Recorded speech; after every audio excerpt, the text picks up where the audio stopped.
I'm not getting that audio at all, so if I could ask Gabriella if you could repeat that for me. Now, can you hear me? I can hear you. Okay. So my question is that knowing that most of the surveillance decisions are made on the political level, do you have any comments on the current presidential elections in the United States?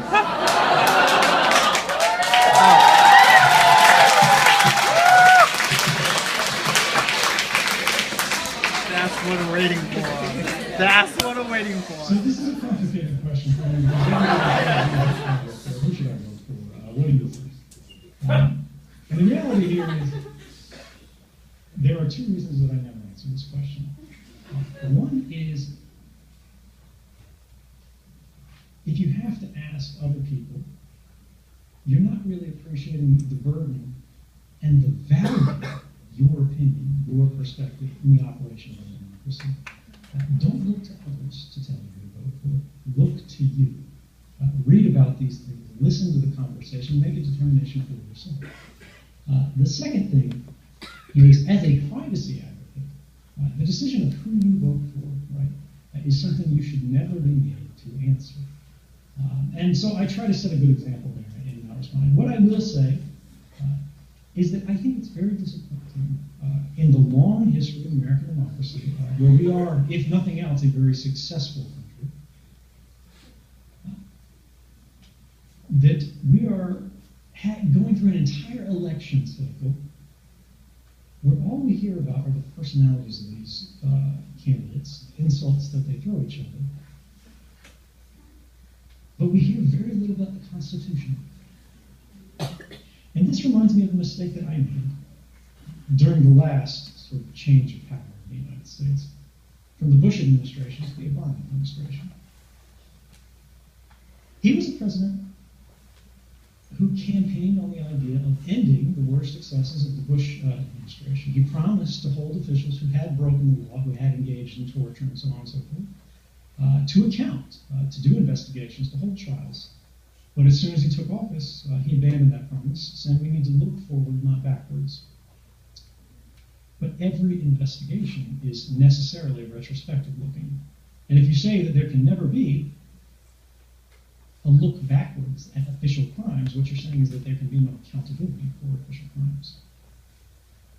He said he would end warrantless wiretapping. We weren't going to do that anymore. And in fact, he expanded it and institutionalized it in many ways. These are disappointing things. But when he came to take office, because he claimed these things, I believed that they would happen. I took them at his word. And many others did. This is not to say it's a terrible thing to have faith in officials and belief in the power of hope. But I think we all need to recognize that we should be extraordinarily cautious about putting all of our hopes on political candidates and elected officials. Because if we look at history, their promises very rarely equate to their products. And while you may appreciate one candidate above the other, the ultimate answer to democracy here is that we cannot rely on others to do the things that we must do for ourselves. And ultimately, if you want to build a better country, you're going to have to do it yourself.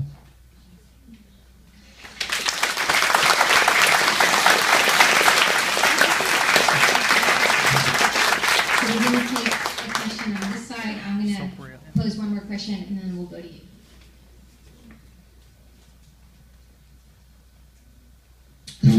Hi, do you hear me? I can. Thank you. My question is, are there any circumstances under which it is fair for a country to engage in mass surveillance of its people? I think this would be an argument of utilitarianism, right? Do the ends justify the means as long as they're beneficial? This ultimately gets to the question of efficacy. So we have a lot of evidence that mass surveillance is actually not very effective. In the United States, for example, in the wake of 2013, we had 2 independent presidential commissions appointed to investigate the claims that have been made by journalists. These are staffed with White House allies, right? Not radical hippie reformists or anything like that. They included officials such as the former deputy director of the CIA. So not exactly what you would consider to be friends of civil liberties. And yet, despite having full access to classified information, being able to walk into the FBI, the NSA, the Defense Intelligence Agency, and all of these other areas that are involved in the spying, and saying, tell us what's going on, and having the clearances to actually see it, they could not identify a single instance in which the kind of mass surveillance represented by the warrantless wiretapping, the telephony metadata program happening in the US, basically collecting the call records of everybody in the way that the Montreal police were using against this journalist, but on a much broader scale, had never actually resulted in a positive benefit. It had never made a concrete difference in the outcome of any terrorism investigation.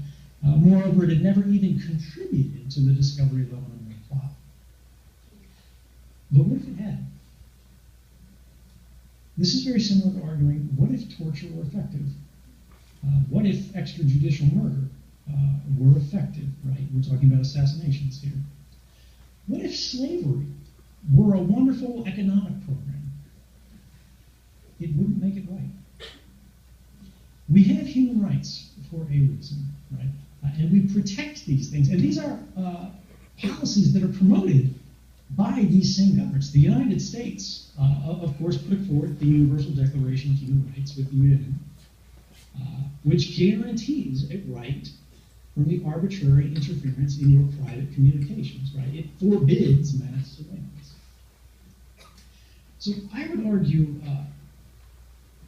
it's not a question of can this thing be justified in terms of efficacy or whatever. It's do we want to live in a world without human rights?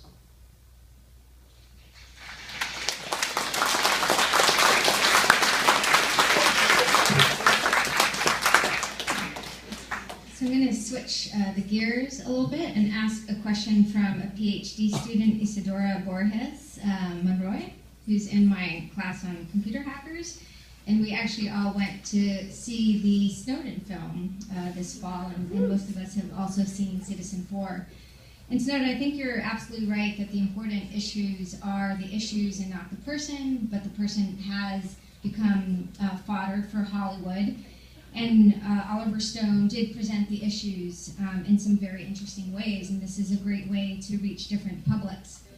And so she had a question which I've actually thought quite a bit about, because in the movie, a bunch of the other techies working at the NSA had reservations like you. So she's asking whether this is actually accurate. And it is striking that while in some ways you are the most famous whistleblower, there have been others such as William Binney and Thomas Drake who have sounded the whistle. So we'd just like to hear a little bit more about the kind of work culture at the NSA or the contracting corporations, and how people kind of express their dissatisfaction, or whether you kind of thought of the problems in a kind of siloed way and then just acted independently. Yeah, no, absolutely. I brought my concerns to a lot of my different colleagues. I brought them to supervisors. I showed them specifically this slide amongst others. It was actually not a slide at the time. It was, okay, it's not actually displaying because it looks like my system has run out of memory to display that. But it's a global heat map of the NSA surveillance, right? This was an interactive tool inside the agency that said where we are collecting the most communications, right? Where we're ingesting the most emails, the most phone calls into our systems, right? Text messages, your internet traffic, Google searches, things like that. And it showed that we were actually collecting more American communications than we were Russian communications. And I asked them, is this what we signed up for? Is this what we were trying to achieve? And of course they said, no, that doesn't seem right, that's not really accurate, but they said, hey, look, you know what happens to people who rock the boat. And they specifically referenced people like Thomas Drake, of course, was a very famous case in this example. But the idea here is that, yes, every whistleblower learns from the individuals who came before. I would not have been possible without the examples of Daniel Ellsberg, of William Binney, of Thomas Drake, of Chelsea Manning. Because it is this iterative understanding of our history, how the government operates, how they are likely to respond, how you interact successfully with journalists and unsuccessfully, that informs your thinking, your method of operation, and your belief that change can be achieved. And I'm so thankful for these people who came before, because they showed that yes, the NSA will retaliate, the United States government will retaliate, regardless of whether it's right or wrong, regardless of whether they have any grounds of belief. I knew I would be charged with the Espionage Act, despite the fact that I was not a spy. I wasn't contacting foreign governments, I was contacting journalists, because this is what they did to Thomas Drake. Who did the same thing the government. This was a senior NSA executive, for those who are not familiar, at the very top levels of the agency in the wake of 9/11, who discovered the warrantless wiretapping program and a privacy-preserving equivalent program that the NSA killed. And because they suspected him of telling the media about these programs, even though he went through proper channels, he went to the inspector generals, he went to his supervisors, he went to the lawyers to ask them sort of what was going on. They destroyed him in retaliation. They didn't go, look, he went through the process, he did the right thing, he went to Congress to tell them about what was going on. They said, let's indict him as a spy under the Espionage Act.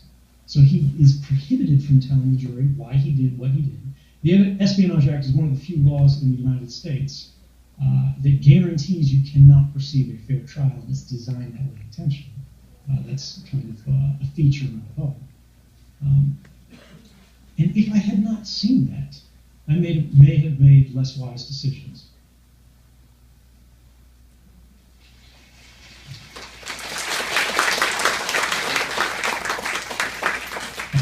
Thank you for that answer. If I may, if I can ask the technical staff, I'm going to reconnect this because it looks like you've lost the video real quick. I'll be back in about 30 seconds.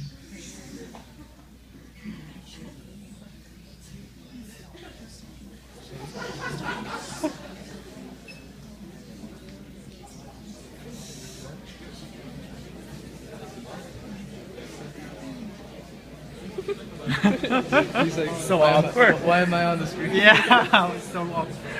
It's so awkward on this. Hi guys. Keep smiling. To everyone. Smile. Why am I here? Why am I here? 怎么还不回来？快点，我快忍不住了。